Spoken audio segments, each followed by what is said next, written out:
During a telephone conversation, the Ukrainian president is said to have invited his US colleague to visit Kiev in the near future. But according to reports, Joe Biden was not convinced. Russia has massed more than 120,000 soldiers on the border with Ukraine, and the Eastern European country and the West fear an invasion. The Kremlin rejects this accusation, but makes extensive demands on the NATO countries.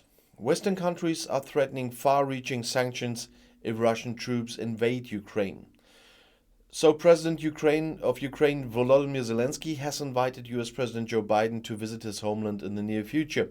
Zelenskyy told Biden in a phone call that such a visit could be important for stabilizing the current situation and contribute to the de-escalation.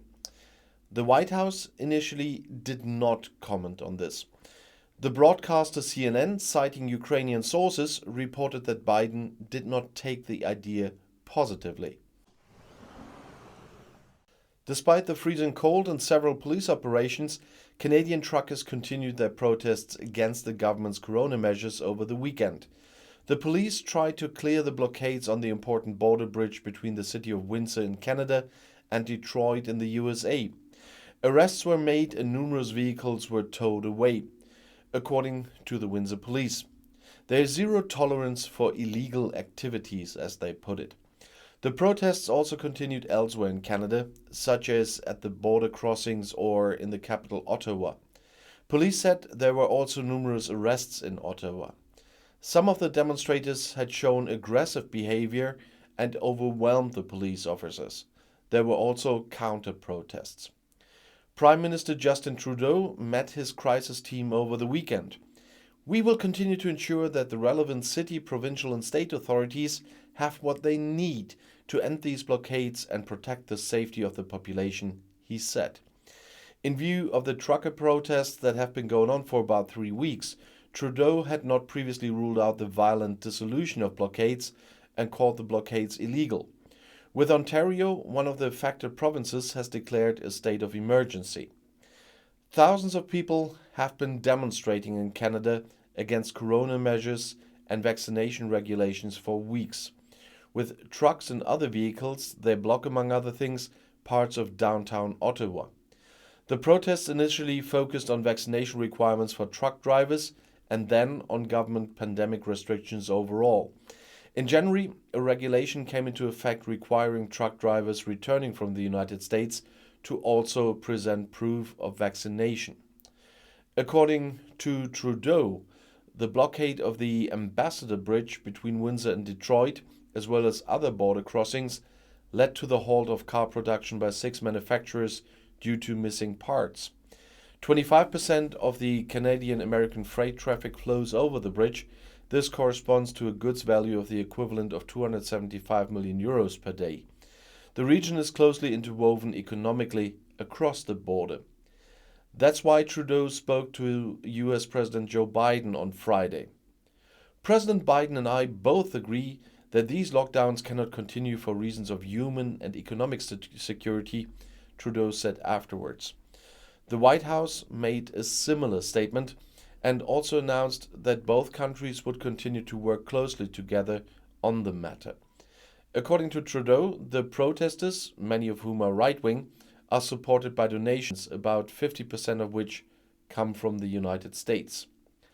Large parts of the population had supported Trudeau's sometimes very strict anti-COVID course over the past 2 years.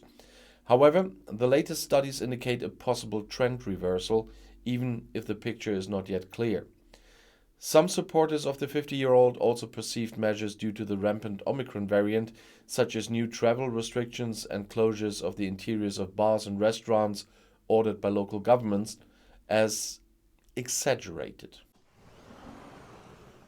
France's president recently spoke regularly with Putin. Now he found clear words for the Russian head of state. Should the situation escalate, a sincere dialogue would not be possible.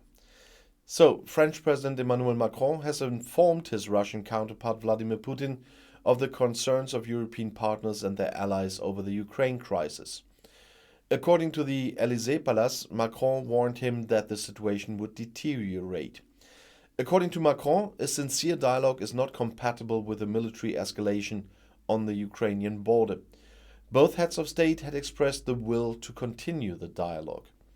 The two also spoke about stability and security in Europe, as well as how the implementation of the 2015 Minsk peace plan, which is on hold currently, can progress.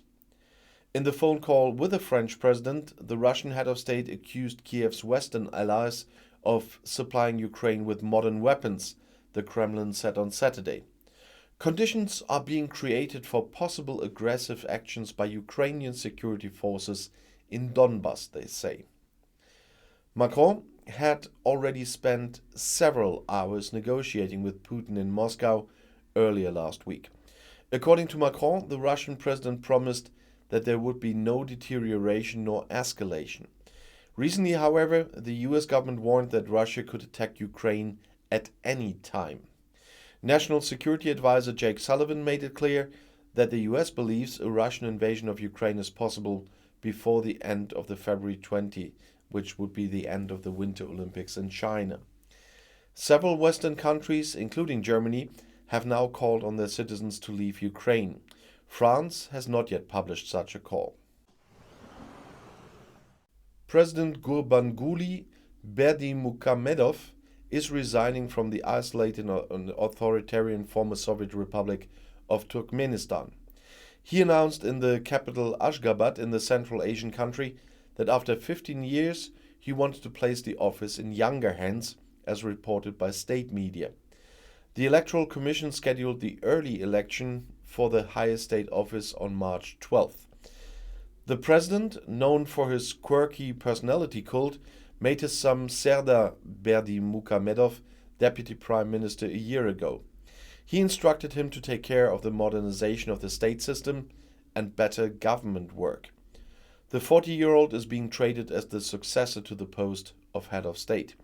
He's also responsible for the digitization of the oil and gas-rich country. The head of state has so far fulfilled a large number of functions, including that of head of government and chairman of the National Security Council. As president, he has now made the not easy decision, as he puts it, to hand over the country to a younger leader. Berdimuhamedov did not say who he has his eyes on, but he himself wants to continue using his political experience as chairman of the People's Council, that means the upper house of the Turkmen parliament. Among other things, he sees himself criticized by Turkmens in exile for the persecution of dissidents and a costly personality cult. So he had a 21-meter high equestrian statue covered with gold and called it Arkadak, that means protector, and it's made of marble and bronze. Elections in the country are not considered fair and free. Berdimuhamedov was last confirmed in office in 2017 with 97.69% of the votes. His 7-year term would normally end in 2027. The country on the Caspian Sea has around 6 million inhabitants and is considered by human rights activists to be one of the worst dictatorships on earth. Turkmenistan is similarly isolated to North Korea. And I'll see you in my next video. Bis gleich.